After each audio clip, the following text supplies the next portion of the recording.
We're going to try a brand new topic for the channel today, covering the 10 best and worst wide receiver cornerback matchups for week 7 of fantasy football. And not only is this essential information to make your start-sit decisions, this is also extremely helpful even if you don't have these players, because let's say the players with a great matchup have a great week and someone tries to sell high, well, you're going to know they had a great matchup and know that for context. And if some of the players on the bad matchups have a down week, you're going to know you should probably try to trade for them because their matchups will get better throughout the season. We're going to start with our 10th easiest matchup of the week, Ladd McConkey, who's been breaking out a little bit lately with a touchdown in week 5, then that bounce back week, amazing performance in week 6 with Quentin Johnston out. Now this week, he's got a great matchup against the Colts. Now the Colts look a little bit worse because the Rams absolutely shredded them, but they still have been pretty easy matchup, especially for wide receiver 2s. If the Colts do try to shut down Keenan Allen, or if Quentin Johnston's back, they try to shut him down, Ladd McConkey could have a huge day. The 10th hardest matchup goes to Nico Collins facing Rick Woolen of the Seahawks, whose defense has been superb this year. And the Seahawks defense overall has been solid, even though they have given up some big weeks to some wide receivers. So I'm definitely still starting Nico Collins. He's still startable, but someone to watch out for. If he does have a little bit of a down week, he may be someone you want to buy low after facing this tough matchup. Our 9th easiest matchup goes to Devonta Smith of the Eagles, who's been a little bit up and down this year, but I am going to start him this week facing the Vikings. Now, that's why you want to be subscribed to this page, because most people would just look at Minnesota being the best defense against wide receiver and say, well, I got to sit everybody. But when you look at the individual cornerback wide receiver matchups, you'll see that some wide receivers have been having decent weeks. When you look at who's going to be guarding Devonta Smith, he actually has one of the easier matchups of the week, so you lock him into your lineup. Our 9th hardest matchup goes to Jameson Williams of the Lions, facing Jamel Dean on the Tampa Bay Buccaneers. See, so far, the Buccaneers have about in the middle against wide receivers, and Jameson Williams himself has 4 weeks under 7 points. So with a little bit harder matchup and the inconsistency, I'm going to leave him on the bench. Our 8th easiest matchup goes to Chris Olave facing Kyler Gordon of the Bears. And you see the Bears ranked 25th against wide receivers. So not only is that an easy matchup in itself, Chris Olave has a great matchup as well, and he's been pretty solid almost every single week, so I'm locking him into lineups. Our 8th hardest matchup is Rashee Rice. We'll spend a little bit more time on this since there are so many questions about him. We go to the matchup tab first. We see that some wide receivers have had good success against this team. So that's the first thing, is that yes, it is a harder matchup, but some wide receivers have been solid, and the main reason I'm going to start him, we go back to the game log tab, and we look at what he did last season. Now, watch out for Travis Kelce, by the way. Travis Kelce has struggled when Rashee Rice is in the lineup, but last season we saw 17 points, 18 points, 29 points, and he did get hurt week 4 before he had a chance to make an impact, but with these huge points and these huge targets, look at these targets as well. He saw 9, 6, then 14 targets in week 3. He may be on a snap count, but I still think we'll see 8 or so targets, and that's going to be enough to lock him into lineups in weeks. Now, another guy most pages aren't going to talk about is Cooper Kupp with our 7th easiest matchup, because most people will just say Houston,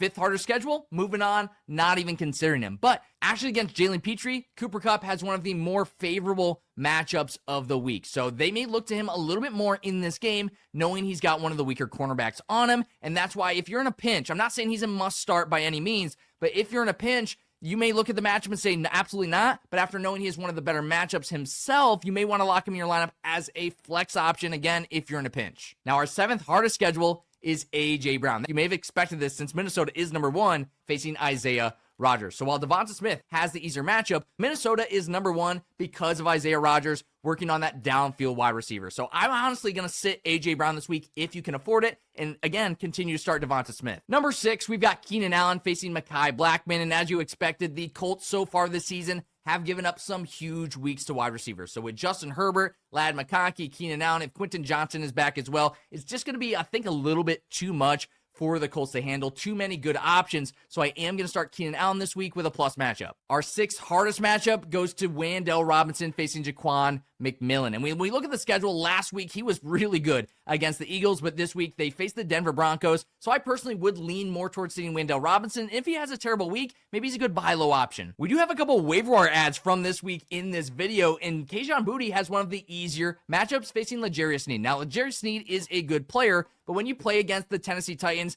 they continually struggle. They just have no offense to keep their defense off the field, giving these wide receivers so many opportunities. So if you did add Kayshon Boutte off the waiver wire, you may be able to get a great result this week. Obviously, you're going to start him, but maybe lower your expectations a little bit for Amon-Ra St. Brown facing Jacob Parrish. And if he has another down week, because last week only 13.7 points, you may actually want to trade for him since he definitely will bounce back. The fourth easiest schedule is Mike Evans facing Amik Robertson of the Detroit Lions. Not only are the Lions 28th in pass defense, Mike Evans, this is the perfect week for him to come back. And Emeka Buka's out. Chris Godwin may be out as well. So if it's Mike Evans and a lot of backups, he's a great start this week. Now, CeeDee Lamb, on the other hand, has one of the tougher matchups against Trey Amos, who's been letting up less fantasy points than maybe some people expect. So CeeDee Lamb, if he's back, I'm definitely going to start him, but maybe lower your expectations a little bit from the 20 points and the 18 points he dropped in week 1 and 2. Our bronze medal easiest schedule goes to Stephon Diggs facing Jalen Amore-Davis. Again, facing the Tennessee Titans, their offense can't do anything,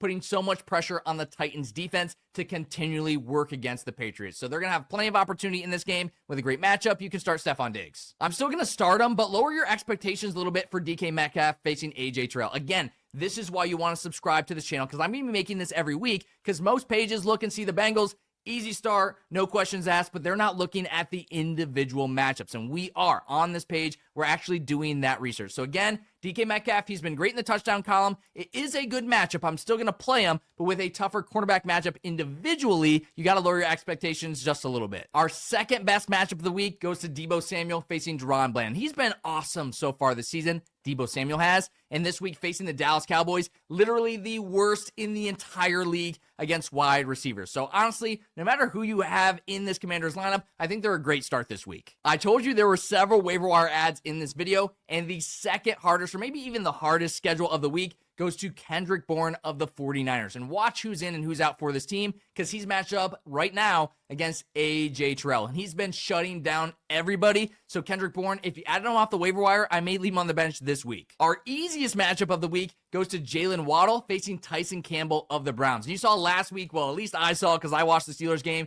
DK Metcalf had a great touchdown against him. He's still learning this Brown system, so definitely starting Jalen Waddle this week. Right now, I'm trying to sell high on George Pickens because not only is CeeDee Lamb coming back, he also has the toughest cornerback matchup this week, according to Fantasy Points Allowed, facing Marshawn Lattimore. And so far, he's been on an absolute tear. His trade value is at an all-time high, and in the playoffs, they play Minnesota and the Chargers. Two pretty tough matchups. So if you can sell high on Pickens right now, I would, because I'm expecting a little bit more of a down week. That was no BS fantasy football, guys. Drop your start sit questions down in the comments. Hit that like if you enjoyed this video, and subscribe to see this kind of engaging content every single week.